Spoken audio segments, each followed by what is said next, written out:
చెప్పురా చూడగా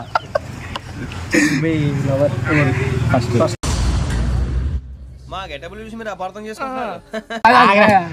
first crush అయితే పూజిత 8th నుంచి స్టార్ట్, తర్వాత 9th లో ఆమె వచ్చింది. I mean first Poojitha. Sir ఏంటి సార్ అది?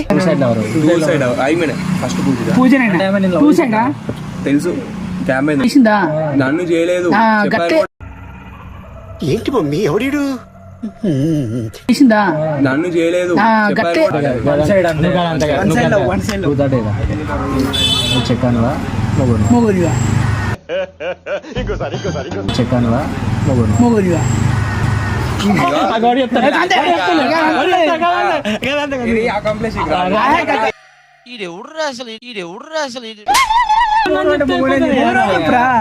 అరే వాడు ఏమన్నా ఫస్ట్ చెక్కను మొగను మొగను